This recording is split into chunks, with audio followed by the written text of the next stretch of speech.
Welcome to Comics League Movie Night, where we talk about any of the classic comic book movies of the past, let's say, 15 years. So today we are continuing our discussion of the DCAMU movie universe with a Teladia pick, Justice League Dark. I'm sure the boys will be here soon so we can start discussing this movie. So let's go into some trivia and some plot of the movie.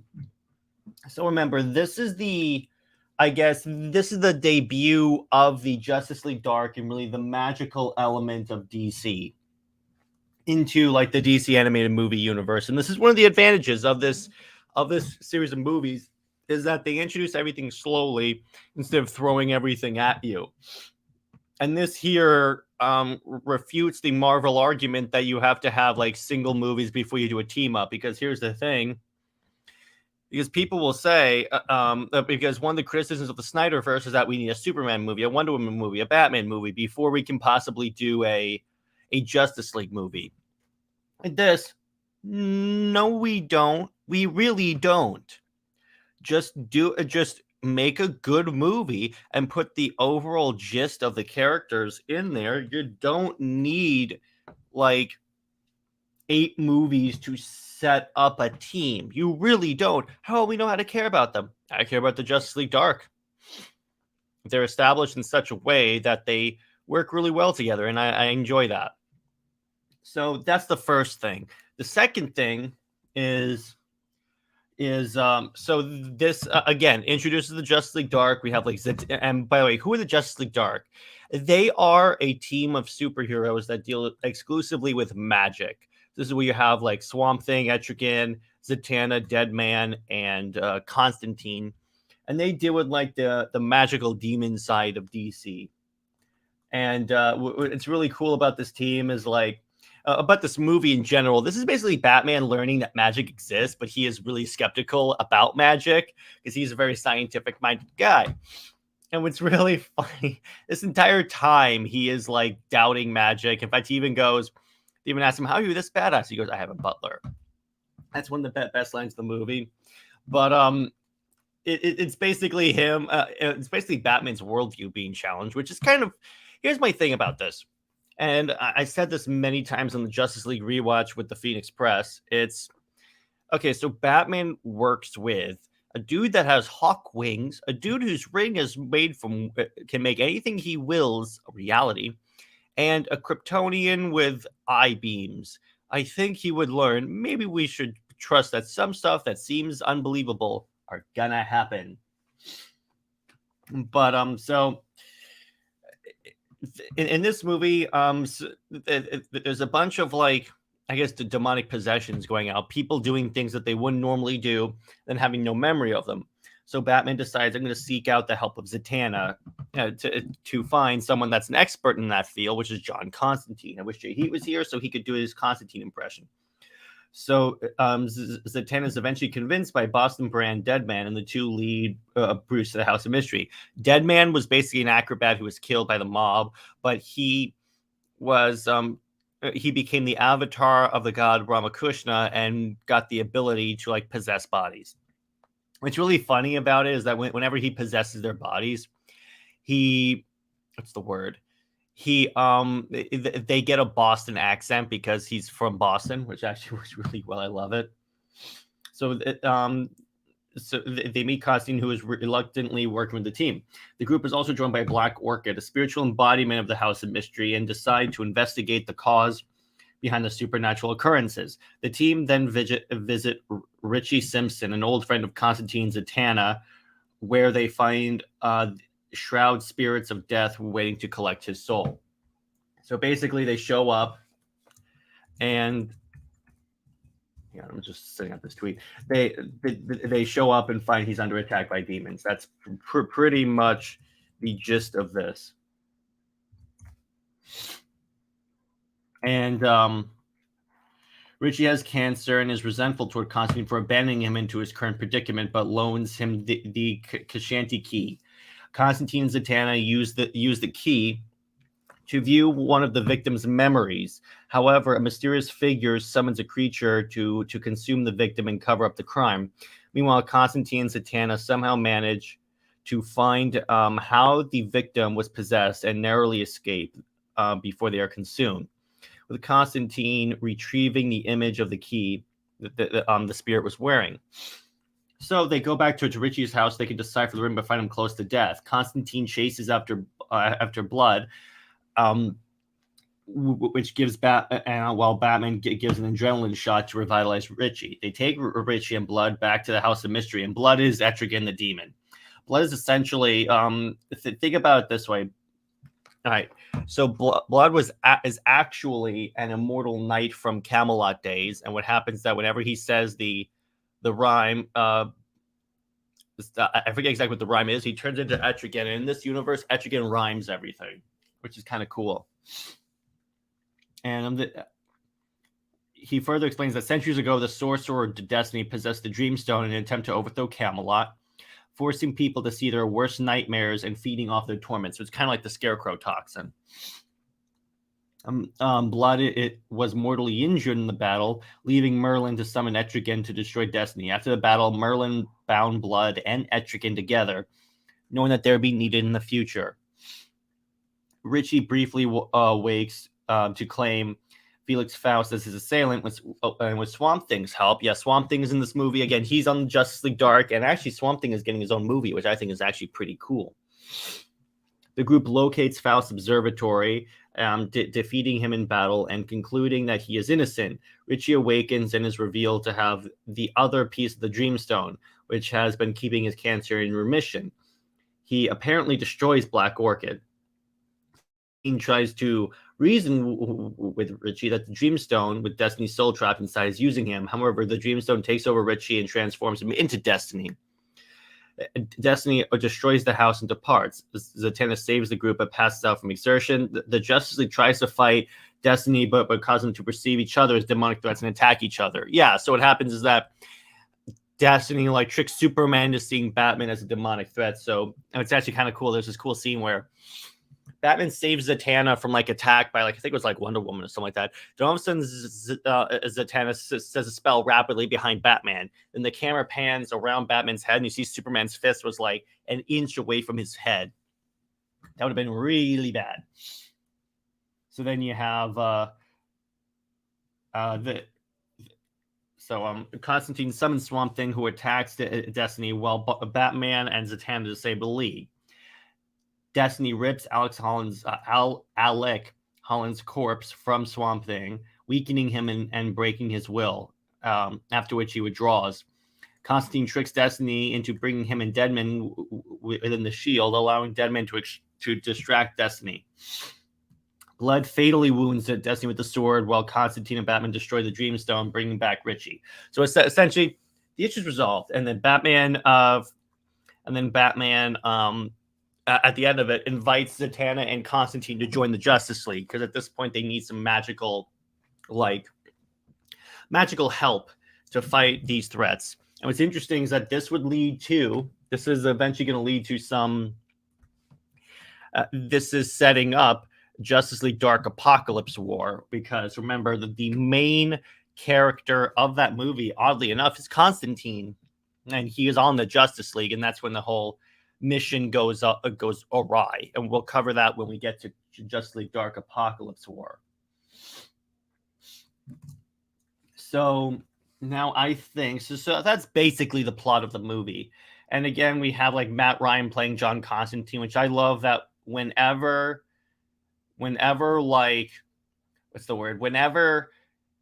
anyone plays whenever Constantine is shown in any form nowadays, it's he's played by Matt Ryan, and he does a fantastic job in it.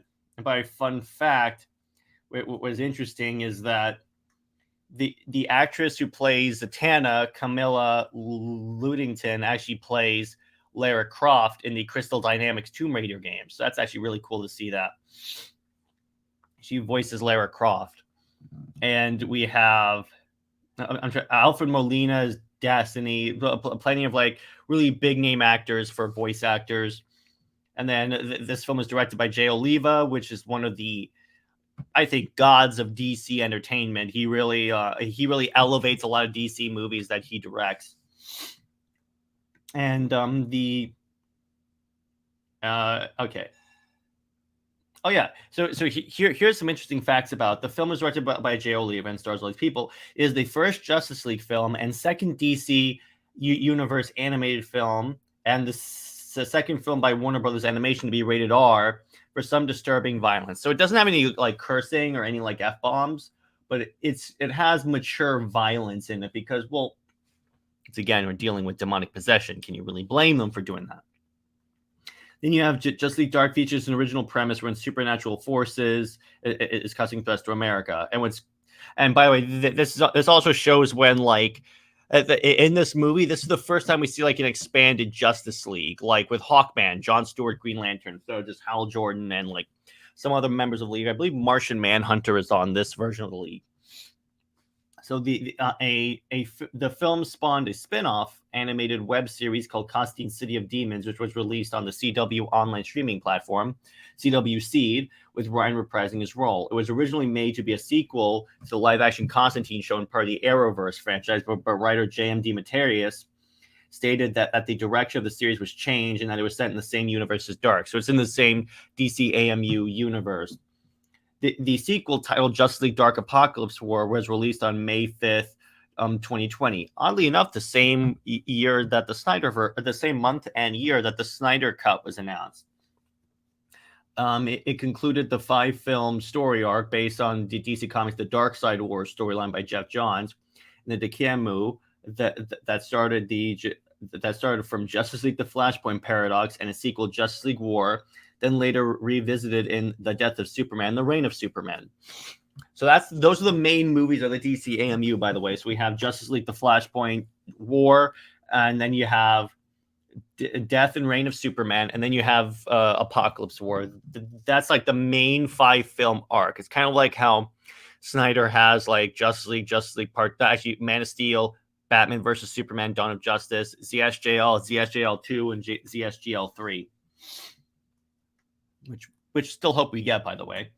So let's talk a little bit more about this movie, some of the also information. It's also, so again, this is also for the lineup. This is the lineup from the new 52 Justice League Dark, which I appreciate because it's again, these movies are based in the new 52 universe. Granted, they truncate stuff later on and try and rebirth it, which is stupid. Or they do it in such a way that it's complete and utter BS. Like they break up Superman and Wonder Woman off screen. And I'm like, that was a key plot point in a lot of these movies. What are you doing? So anyway, I'm just looking up some more trivia for Justice League Dark. But let me know in the chat and the comments below. What did you think about this movie? Who's your favorite member of the Justice League Dark? What is your like opinion of the team? My fun fact, actually, there was in a version of the Justice League Dark in the comics, Wonder Woman was even on the team. So that's really interesting. So according to Zatanna, I'm going to read some notes on this. According to Zatanna, the Earth near Faust Observatory is saturated with dark magic. Okay, cool. The Green Lantern, Hal Jordan, has temporarily traded sectors with fellow Green Lantern John Stewart, taking his place in the Justice League. Hawkman and Martian Manhunter have joined the League prior to the film. That would have been kind of cool, but okay. Behind the scenes, it is stated that it's not necessary to use solo hero films to bring in new heroes. Yes. It's not necessary. That was my thing. I'm like, what are you doing? We know who these characters are. You don't have to keep reintroducing them. Faust is apparently strong enough to cast spells without incantations, while Zatanna speaks hers backwards and Constantine speaks Latin. It suggests that David Copperfield is a true magician in this universe. Being liked by the Demon 3, they find his woman in a box trick to be classy. That's interesting. I like that. And it's the first one to be rated R, which that's cool. I'm like, it's the first, and I believe the second one would be Dark Apocalypse War, because that one, they're straight up not holding anything back. They're ripping off people's arms and such. It gets really intense. So now what I want to do, I want to kind of give a little bit more of like a general comic book discussion of the Justice League Dark. I talked about the movie. I talked about everything I can do with the plot and everything. So we'll go through this. So the Justice League Dark is a fictional superhero team, of course. The Justice Dark features some of the more supernatural characters in the DC universe, handling mystical threats and situations deemed outside the scope of the traditional League. Similar to the League title, the team features well-known characters such as John Constantine, Zatanna, Batman, Dr. Fate, and Wonder Woman, while also bringing exposure to lesser-known supernatural characters like Swamp Thing. Justice League Dark was announced in May 31st, 2011 as a first wave title of the New 52. The title and team was created by Peter Milligan with art by Mikhail Hanin. The title launched on September 28, 2011, and the title brought several of DC's occult and offbeat characters, something which had been a trait of the sister print Vertigo, back into the DC universe. Because for those that don't know, what happened was, well, first off, I've explained the New 52 reboot like 100%, like a lot of times. But what also happened was, so apparently the Justice League Dark is actually a relatively new team. I didn't really know that per se, because I thought this team existed before, because with the New 50, I know what I want to say. So with previously, you had really three different publishing lines in the universes. You had the Vertigo universe, you had the Wildstorm universe, and you had the main DC universe. Wildstorm, you have characters like Voodoo, and Grifter. In the Vertigo, you had more of the mature, like magic-themed characters like Constantine and such. But story-wise, with Flashpoint, what happened is when Barry went back in time, the three worlds were merged into one, and this is how you get like Wildstorm characters in the DC universe. And this is where you also get like characters like Constantine in the main DC universe. And then, so what we have here, The Search for Swamp Thing, a 3-part miniseries released between June and August 2011, which led up to the New 52 relaunch and followed the events of the Brightest Day maxi series, followed Constantine's search for the resurrected Alec Holland as the new Swamp Thing, involving the cooperation of Batman, Zatanna, and Superman.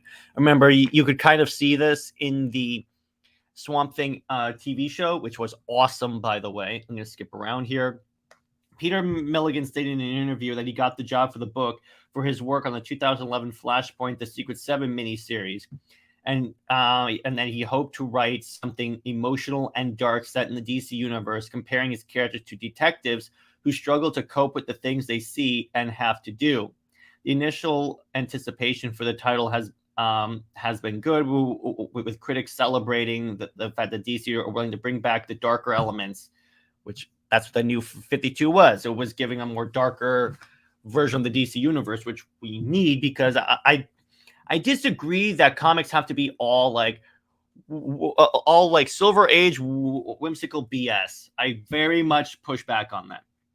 The opening story involves the Enchantress's defeat of the Justice League, leading to the necessity of a more supernatural team to assist in these events, and detailing how they would come together.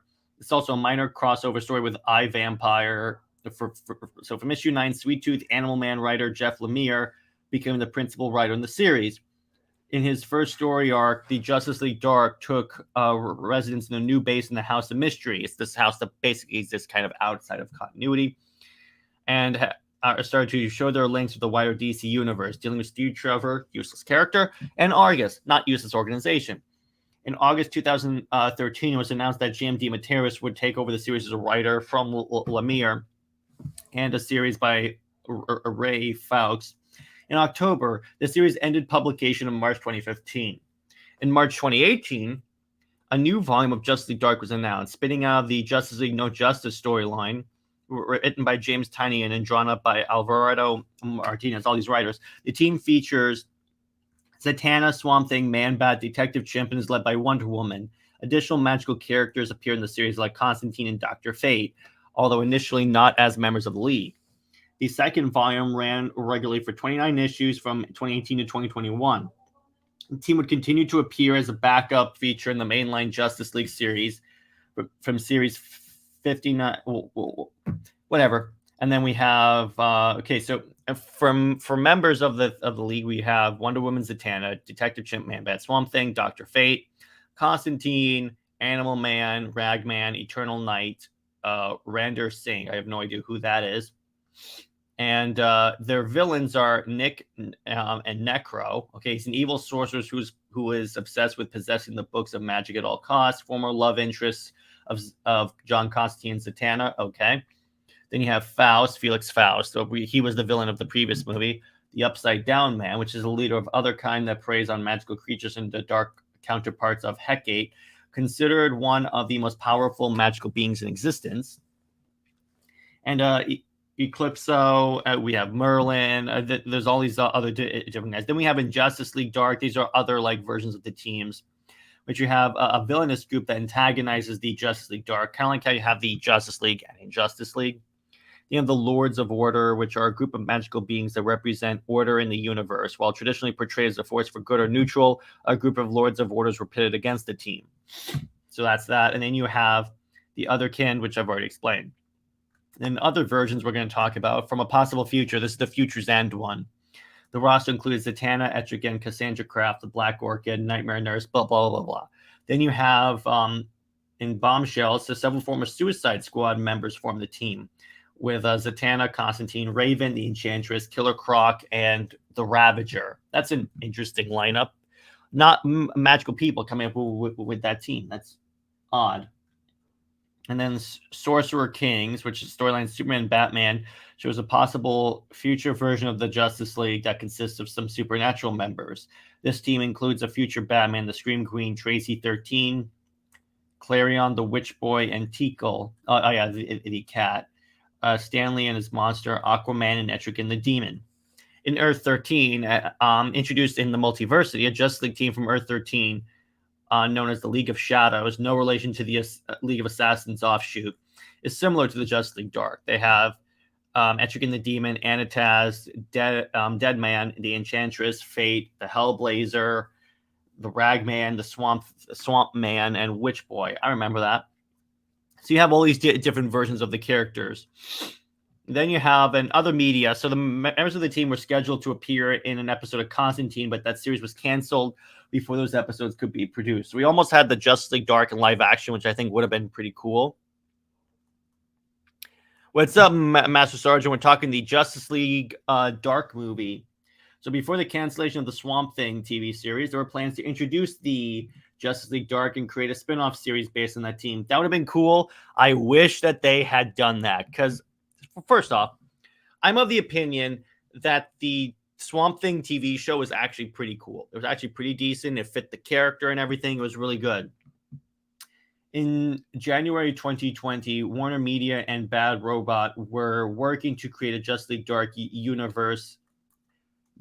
Hang on, pop-ups. Justice League Dark universe in film and television. And this was like, Bad Robot is J.J. Abrams, but we all know what happens when you put J.J. Abrams in charge of things. So film and anime. So we have the Justice League Dark movie. We've already gone over that. We have the Apocalypse War movie. We also have the Justice League Dark appears in Raiden's ending for the Injustice 2 game, which consists of Raiden, the Swamp Thing, Zatanna, John Constantine, Etrigan the Demon, and Deadman. So basically, there's a lot of different versions of the Justice League Dark. But going back to the actual movie itself, what I like about this, I like how the movie is basically another Batman movie, and how it uses like Batman to say that just because you can't necessarily prove it doesn't mean it doesn't exist. And that's basically the theme of this movie because, Batman, like I said in the title, he goes through this adventure where he faces like all these magical threats and he doesn't believe in magic because, well, he's Batman. He's a very scientific person. So at this point, I think it challenges Batman's worldview, which I think is some of the best DC storytelling when you have a character that thinks one way and then immediately have that change, that worldview changed. And again, that happens to Batman a lot in this movie. Even with Boston Brand, we're like he's taking over bodies and he's like, the heck is going on?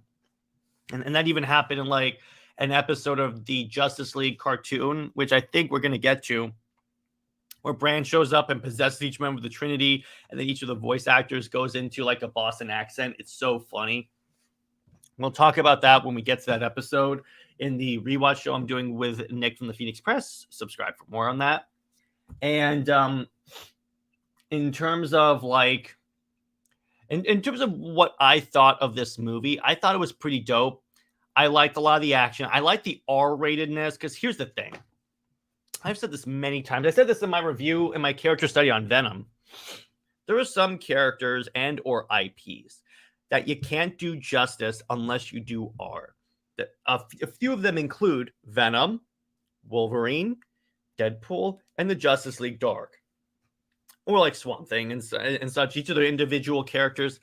And it's 100% true there, because here's the thing. Because if you try and like, I don't say whitewash, but if you try and like, well, I guess whitewash the violence, it really doesn't hit as hard. Like with Wolverine, it's like chopping dudes in Logan. That's significantly more in keeping with the character, and it feels more like a Wolverine story than if you're just, okay, PG-13, we can't show blood or anything like that.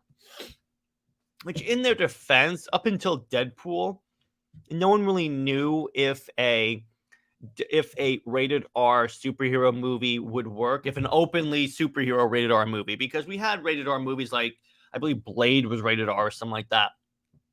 But it wasn't like mainstream, because they weren't sure if they could if essentially they could make money off of this. Because while I do agree to a certain degree, because rated R movies do significantly limit your like audience, which here's the thing. It doesn't, because parents are going to take their kids to see movies no matter what they're rated. Let's face it, we've all been in a rated R movie that shouldn't have kids in it, and then kids show up in it. Either the parents bring them in there, like they don't know it's rated R or something like that. Somehow kids always show up in these movies.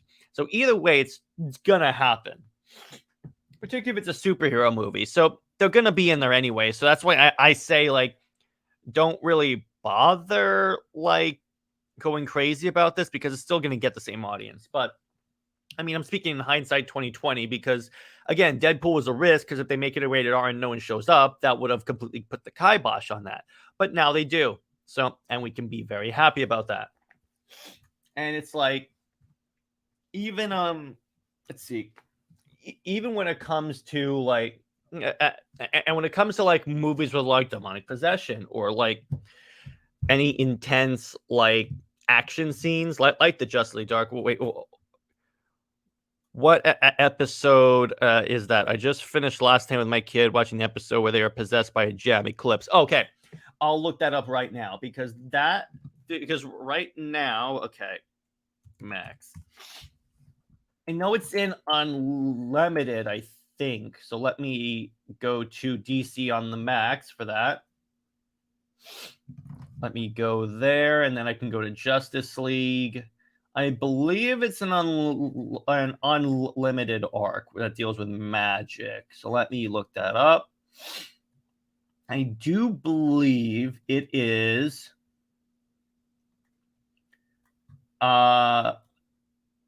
Drew. I'm trying to look that up, because currently it's a little difficult to find that. The Flash is getting, okay, so it's not a Flash episode, it's not Task Force X. I'll tell you what, I'll look that up right now. So Justice League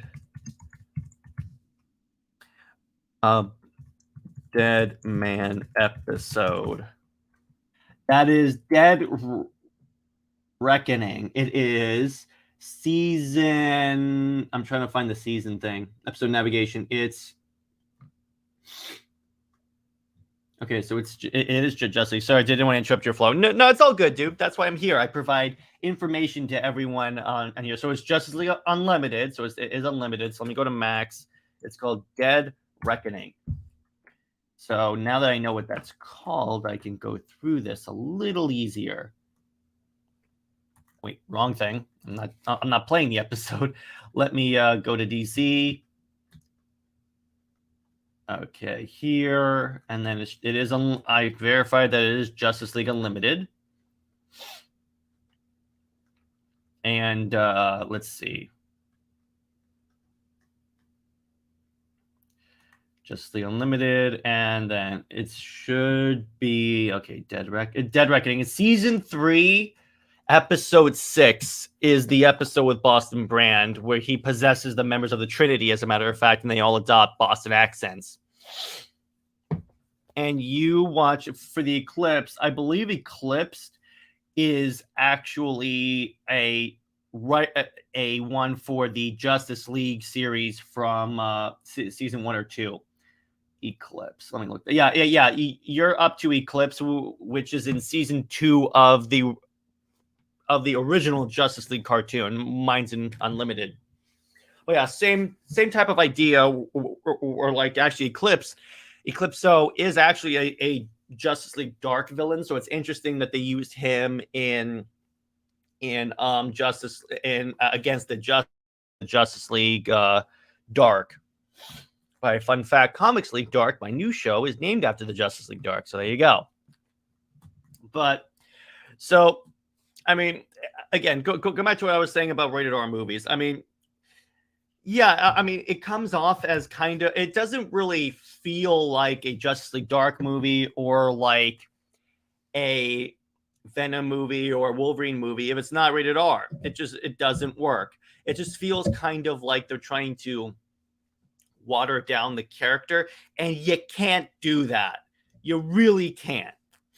We've seen that you can't do that. That's why so far we've had a rated R, we've had multiple rated R Deadpool movies, we've had rated R Wolverine movies. I want a rated R Venom movie. I want to see if Venom bites someone's head off. Like, let's face it, we need that because we've proven that's popular depending on the character. And let's be honest, Venom deserves a rated R movie. How we've had a rated R Justice League movie, like live action Justice League, because for those who don't know, ZSJL is rated R because there's 2 F-bombs in the movie. And I think you're allowed 1 F-bomb in order to keep the PG-13 rating. So it's past that. But that's one of the places where I think could really improve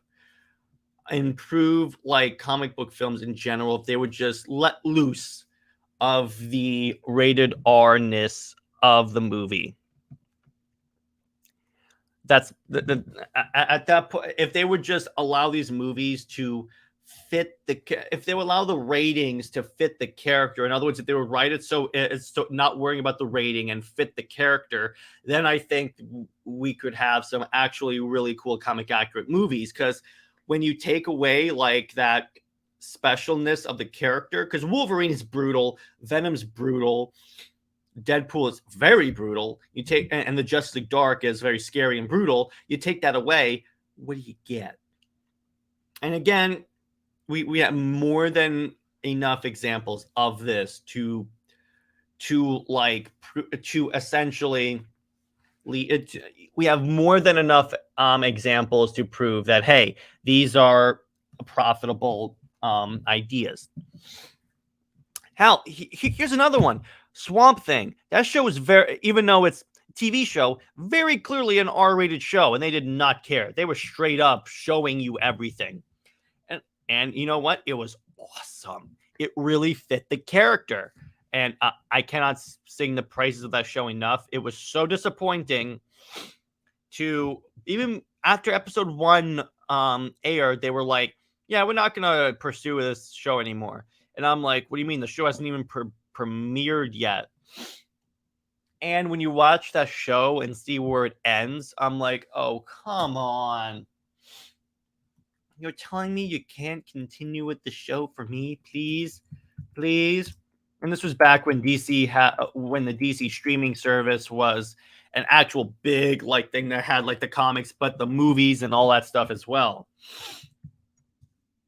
Which I miss those days. That was actually really, really cool. By the way, let me know if you guys would want me to talk about the new 52 Justice League Dark comics, because I'll do it. I'm actually looking up the omnibus for that because they have that. Because that's a series that I think has always interested me. Not bad. I could also just pick up an arc or two to review. But yeah, I mean, to me, so again, what have we learned over the course of this review? Is that making a rated R Justice League Dark movie is the best way to go. If they do Justice League Dark in the DCU, which they could, because let me put it this way: they're introducing Swamp Thing. Swamp Thing is getting his own show. That's part of it. Which, okay, let me let you in on a little secret. I don't think a lot of these projects are going to see the light of day. Because here's the problem. Yeah, James Gunn can announce all he wants, but eventually they're going to have to like start canceling and delaying projects. Like, I don't think the Authority's coming out, because even, you know what's kind of funny? They sort of rumor came out that some of the members of the Authority are going to be introduced in Superman, the first movie, which immediately everyone defending that sounds like hypocrites for criticizing Zack Snyder for bringing the Justice League. But anyway, the one question that kept coming up is, who the hell are the Authority? And I mean, here's the thing: is like, when you have so many obscure characters, because the only like really well known characters that you have are like Superman and Batman and Green Lantern. Green Lantern's not even as well known as Superman and Batman. So of the projects, half of them are only like 2 or 3 of them are like iconic characters. And you're going to have like characters like Swamp Thing and the Authority show up, which I'm like, okay, let's assume Swamp Thing comes out. They could use the Swamp Thing show to bring in the Justice League Dark by introducing each of the members. And then maybe one of the, because remember, we only know roughly half of the projects that are coming out for Chapter 1. It could be significantly more. And then we could get like, okay, we're going to get like a Justice League Dark movie. Which, by the way, I think until now, this is just me thinking. I could be proven wrong. I think that what we've seen of the DCU is Chapter 1. It's just James Gunn wants to give in a little bit more confidence, because there's not that much that got announced. It's only like a couple of projects, and he doesn't want to be seen as like skimping. So he's like, oh, no. This is half of what this is only half of what I've announced. I don't because otherwise I think he would have just put it out there. Why not announce everything and let us know where we're going? It just that doesn't work. I understand you don't want to reveal like the last movie, because you don't want to reveal like what the threat is. Like if he say he announces it and like the last movie is like Blackest Night, then we know that's the threat that's setting up. I understand you don't want to do that, but when you leave out like half of the films, I'm like, you want to show us that's not all obscure movies? Because I got news for you. Most of these projects are obscure properties. And yes, that can work with James Gunn, but here's the issue. Here's what people are missing when it comes to James Gunn and obscure properties. Here's the difference between doing that at DC and doing that at Marvel. DC doesn't have the brand trust that Marvel had. Because here's the thing. When he did what preceded it, Captain America, Thor, Avengers, and such, all these really great movies that told the audience, hey, no matter what, we're pretty much guaranteed to have a good movie, so let's go see it even when we don't know what the IP is. Because here's the thing. People talk about how good Peacemaker was. First off, I think it was a little overrated, but that's just me. But it came out that like Warner Brothers inflated those viewing numbers, so that wasn't even that popular. And Suicide Squad, somewhat not its own fault because of the pandemic, but didn't really do that well. And I'm like, okay, so taking those factors in there, here's the thing. With DC, he should have, what I would have done is just don't do Waller, you could do Waller maybe, don't do Creature Commandos, absolutely not, do not do that. Stick with Superman, Batman, Wonder Woman, build up to the Justice League, and then expand from there. Because you want the characters that are iconic first to build up that fan-like trust. Because, again, fan trust is why Guardians was as big as it is. And DC just doesn't have that. not all Snyder's fault. In fact, not Snyder's fault at all. It's just mismanagement by Warner Brothers. But the point is, DC is not in the position where it could rely so hard, so like vehemently on these where it could release obscure properties and people would go see it. As it stands now, granted that could change, but I still think most of the starting properties shouldn't be obscure characters. And this is just showing James Gunn's little bias toward the obscure characters is clouding his judgment. And honestly, again, this is why I say if Superman Legacy does not do well, I think they're gonna tell James cancel the obscure properties, stick with the Justice League, or they'll start modifying his plan. Because let's face it, if you can't do Superman, you can't do Swamp Thing. If you can't get Superman right, I'm sorry, you don't deserve to do your obscure characters. If you can't get the main pillar of your universe right, you're done.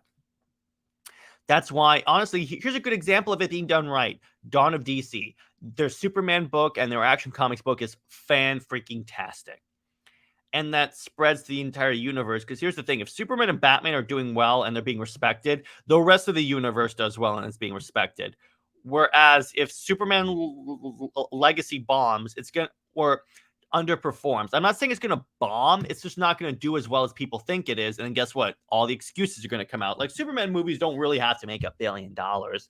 People are going to change their tunes real fast when they say, oh, Man of Steel was a failure because it didn't make $1 billion. Oh, Superman Legacy, it didn't have to make $1 billion. I'm going to be like, okay, guys, you have to pick one.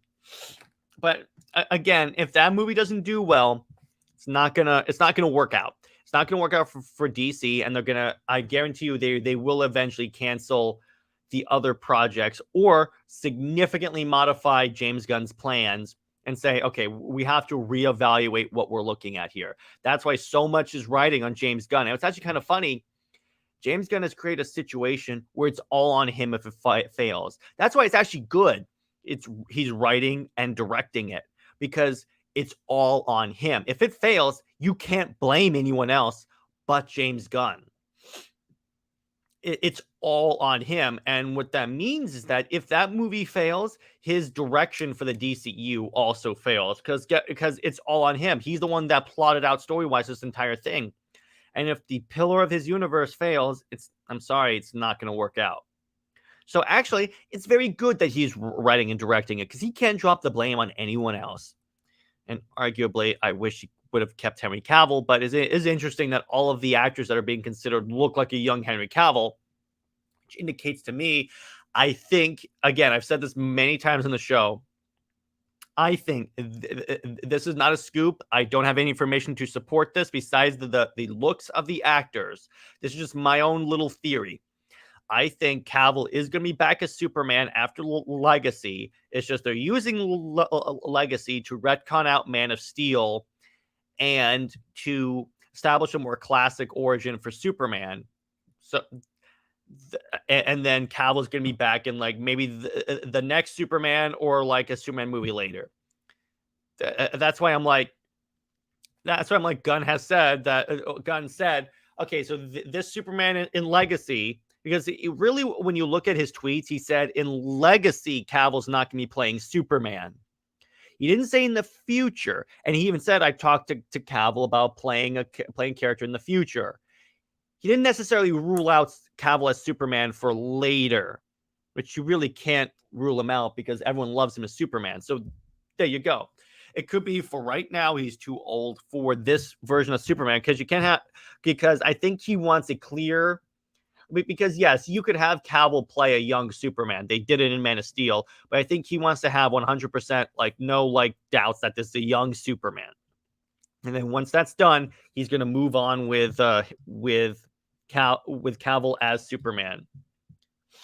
That's like my tin hat theory about it, that they want to, because Man of Steel, like it or not, was very controversial, and they don't want DC to be controversial, which to be fair, that is a good way of thinking, because you can't afford to have controversial elements of this universe anymore, because DC has been dragged through the mud IP wise for many, many, many years. arguably Marvel now is getting in the drag in the mud stage in the comics and in the like movies nowadays. But for the longest time, Marvel was succeeding while DC was not succeeding. Granted, Marvel, and I'm convinced it was only because of studio interference, but that's a discussion for another stream. I may do a video on that. But that's really where I see things. I think Cavill's going to be Superman again. As for the other actors, I don't know. Unless like okay, so there's one more thing I want to talk about, and then I'll wrap up. So when it comes to the Flash, so from what I've heard, the movie's awesome, and if the movie performs well enough to warrant a sequel, this is what I think could happen. This is if the movie makes enough to make a sequel. So in the sequel, so as we know, in the ending that we know, the Flash ends up in another universe. That's it. Now, Flash 2 could be him trying to get back to the Snyderverse. Which, by the way, I say Snyderverse because we know that Zack Snyder's Justice League is canon to the Flash based on the fact that there was a line in the Flash that references the Barry going back in time to save the world, save the world from Steppenwolf in Justice League. That only happens in one cut. Now, so again, Flash 2 could be him trying to get back to the Snyderverse, and then you could bring back on those actors for that movie. You can even make it where when he finally gets back to Earth, to like his Earth, it's during the Nightmare timeline, and then you go, and then you could that could be a way to truncate the Zack Snyder plan if you wanted to bring him back. Because what they could do is have him come back, have Barry come back. Let's say he comes back in the timeline. Batfleck goes, Barry, where were you? And he goes, I went back in time and stuff. And that would introduce the idea of time travel, because we know that's why that was the plan in ZSJL. In the Nightmare timeline, Batman was going to have Flash go back in time and warn him. So now he knows that works, that this is where he hatches that plan. And then you could do in like flashback, in like a brief flashback, show like everything happening, Darkseid killing Lois Lane, Superman turning into the anti-life equation and stuff, and just speed it up. And then that's the way you skip Justice League Part 2. Or like you combine 2 and 3 into one movie, and then in Justice League, in the new Justice League 2, that is the plot of essentially Justice League 3, where you have the Nightmare timeline. Barry goes back in time, warns everyone, they stop it. Then you get that epic battle where the world becomes a Justice League. That's like an epic Lord of the Rings thing. So that's a way that they can use Flash. That's the way that again. If Flash, this all depends if Flash is successful enough to greenlight a sequel. And we know a sequel script has already been written, so we know that they know, for the most part, where a sequel would go. So if that happens, if the Flash is successful, this is where I could see it happening and leading to a revival of the Snyderverse, or like a conclusion to Snyder's arc. Because again, Justice League Part 2, this new one, which is, I would call it Darkseid War or Apocalypse War, one of those, it would lead to a conclusion of the arc. Granted, I would have liked to see like the Legion of Doom forming and all that, and Lex Luthor being killed. We can still see that in like brief flashbacks, or like even a comic book prequel. They could do a graphic novel for all the stuff they don't want to do movies for. Because being realistic, let's say it comes back, we're only going to get at the most, JL 2 and 3. I don't think we're going to get the Batfleck movie. I don't think we're going to get Man of Steel. I would love the Batfleck movie. It could be an HBO Max series. It depends on how successful people are missing. If this is dependent also on if the James Gunn's DCU is popular. Because let's face it, let's say Netflix does not buy the Snyderverse or like license it. Let's say that doesn't work. It's dependent upon Warner Brothers and James Gunn to do more with these properties. And let's say James Gunn wants to, or Zaslav wants to do more with the Snyderverse. Let's say that. Even if you think it's not going to happen, let's say for the purpose of argument, it's not going to happen if DC, the brand, doesn't have a lot of money to put Snyder's way. Because I guarantee you, they're going to need to make a really good offer in light of every BS thing that has happened to Snyder in the past. So, number one. Number two, they need the money in order to have the Snyderverse be done right, because you don't want them to authorize the Snyderverse and it to look cheap. You want it to look good, because, to quote the storyboards, this is a Lord of the Rings style final battle. I want this to look like Lord of the Rings and make it look good. And if DC doesn't have money, that won't happen. This is what annoys me a little bit about the Snyder fandom, is that they think that if they boycott the DCU movies, that they'll just bring back the Snyderverse. That's not going to happen, because DC needs money in order to even do that, to even touch the Snyderverse. Because here's the thing, they still need to approach Zack with an offer. They still need this, and Gunn still has to, and like Warner Brothers still has to authorize a licensing agreement at all too. It's just, in other words, boycotts are not good. I said this when Black Adam was coming out. Boycotts is going to do the complete opposite of what you think it is. And guess what? I was proven right with that. I said they were going to do a reboot if Black Adam didn't do well. And guess what? They did a reboot. So there you go, people. That's really my thoughts on where things stand in terms of DC, in terms of Justice League Dark. Remember, drop in the chat, in the comments, if you guys would like me to start covering Justice League Dark for like comics discussions and the such. But I think that's a good place to leave it. Let me know what you guys think of this episode, think of this movie, Justice League Dark. I like it. I rate it as a solid 8 out of 10. 8 out of 10. Magic is traditionally not my thing, so that's why I give it like an 8 out of 10 and stuff. But besides that, it's very enjoyable. I love it. The action's awesome. Again, rated R is awesome. I'm sorry Teladia didn't show up, because this was his pick of a movie. But all right, next week we will be covering the movie Highlander. Actually, no. Next week we will be covering The Amazing Spider-Man, the Andrew Garfield first one, because that's Snyder Queen pick. And then the week after that we'll be covering Highlander, because again, everyone, for those that don't know, every week where we don't cover a DCAMU movie, it's one of the co-hosts picks. This is, we did JLD today because that was a Teladia pick. So on that, in terms of what's coming on the channel, my next video is going to be an in-depth discussion of the Fortress of Solitude, like its origins, features in it, and such. I'm going to really deep dive into the Fortress of Solitude of Superman. And in terms of Indie Wednesday, I'm going to be talking about the Amalgam Comics, which combines Steve Trevor and Frank Castle into Trevor Castle, the Punisher, and shows about how the Punisher hanging out with Diana Prince. So I'm going to do that. Under Two Capes is TBD. Again, I talked about the next movie, Amazing Spider-Man, and then we'll see what comes out news-wise for Comics League Dark. Funny enough, Comics League Dark, the new show, and we have a lot of other really fun stuff coming on the channel. So on that note, everyone, stay heroic, and I will see you in the very next movie night. Bye-bye.